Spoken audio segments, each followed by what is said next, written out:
The Maldive Shark by Herman Melville, 1819 to 1891. About the shark, phlegmatical one, pale sot of the Maldive sea, the sleek little pilot fish, azure and slim, how alert in attendance be. From his saw pit of mouth, from his charnel of maw, they have nothing of harm to dread, but liquidly glide on his ghastly flank, or before his Gorgonian head, or lurk in the port of serrated teeth, in white triple tiers of glittering gates, and there find a haven when peril's abroad, an asylum in jaws of the fates. They are friends, and friendly they guide him to prey, yet never partake of the treat. Eyes and brains to the dotard, lethargic and dull, pale ravener of horrible meat. So this is a poem by Herman Melville.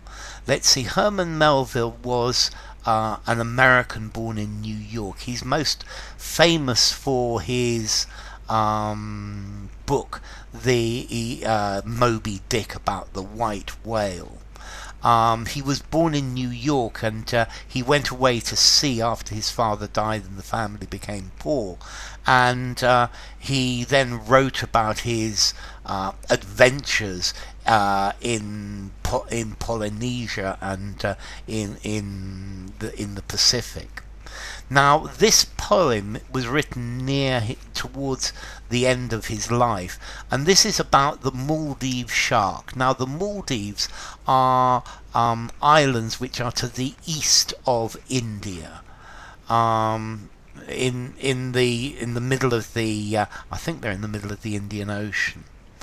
And let's see, these sharks, these Maldive sharks, have pilot fish, and pilot fish are these little fish that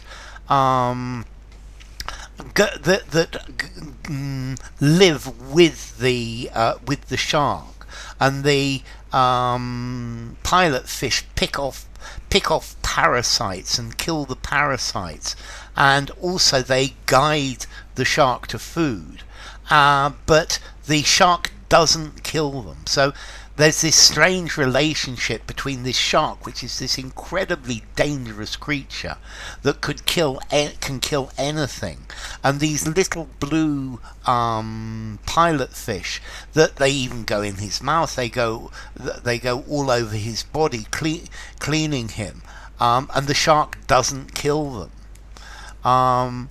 And sometimes he refers to this shark as a large, stupid creature, and that he's foolish not to eat them. But clearly there are benefits from this relationship. About the shark, phlegmatical one, pale sot of the Maldive sea. Okay, so he starts by saying that the shark is phlegmatical. The shark is without emotion. And a sot is a drunkard, but in this case it's saying that he's an idiot, pale idiot of the Maldive Sea, because he's calling it an idiot because it should eat the sleek little pilot fish. Yeah, he's saying, why doesn't he eat them? And then we've got these thin little pilot fish, which are azure, blue and slim. How alert in attendance be. So they're always alert in attendance, perhaps just in case the shark is going to eat them, but they're always in attendance. I think they're cleaning him of parasites, and Melville's wondering how they can live, or they can be allowed to live in this place next to this shark. From his saw-pit mouth, from his charnel of maw, they have nothing of harm to dread.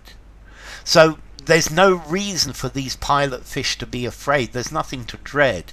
Yeah, they don't have to dread his charnel of moor. A moor is an open hole, and a charnel house is a place where dead bodies are kept. So they don't have to fear the hole of death, the shark's mouth. His saw pit of mouth. So a saw pit is where people saw logs with sharp saws. Yeah, so and a saw pit's a place where you could get cut to pieces very easily. And these pilot fish, they swim in and out of his mouth, and they have nothing to dread. They're not frightened of him. They're not going to be harmed, but liquidly glide on his ghastly flank or before his Gorgonian head. So they glide, they move swiftly along his side, along his terrible side, or before, in front of his Gorgonian head. A Gorgon, I think Medusa was a Gorgon. A Gorgon is an ancient sea monster. So he's saying that the shark has the head of a Gorgon.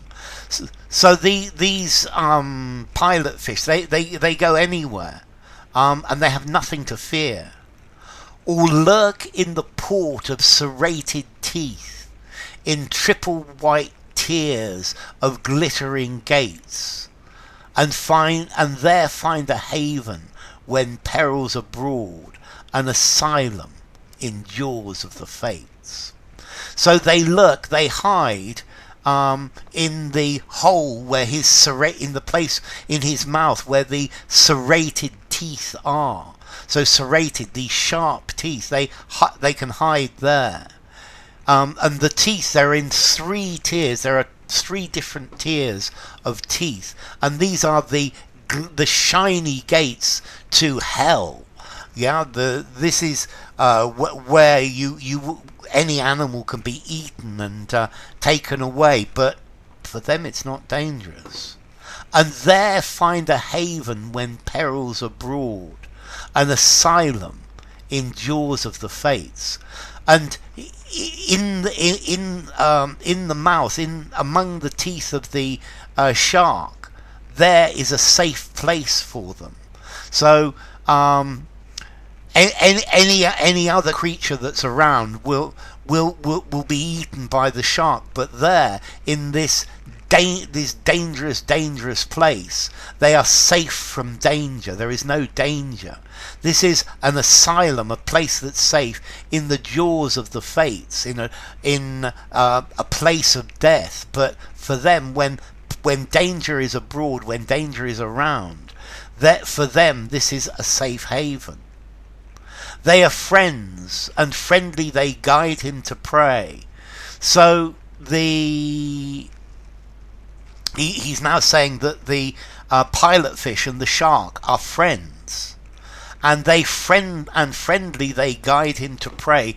So they guide him, they show him where his prey is, they show him where the animals to kill are, yet never partake of the treat.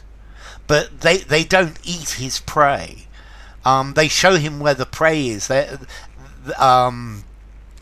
So this is the benefit, one of the benefits that the shark gets from not eating them, is they guide him to where his food is, and they don't eat his food. Eyes and brains to the dotard, lethargic and dull, pale ravener of horrible meat. So it's like these pilot fish are the eye and the brain of this dotard, this slow, lethargic, dull, stupid shark.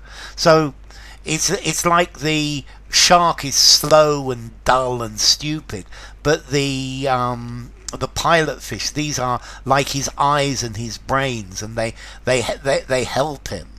And the shark itself is a pale ravener of horrible meat. That the shark has great power. Yeah, is able to kill anyone, and this shark will destroy anything except for the pilot fish, and the pilot fish are like his eye and his brain, the way he thinks. So, enough. If you enjoyed the video, give it a rating, subscribe to my channel, and I will see you soon. Bye for now. The Maldive Shark by Herman Melville.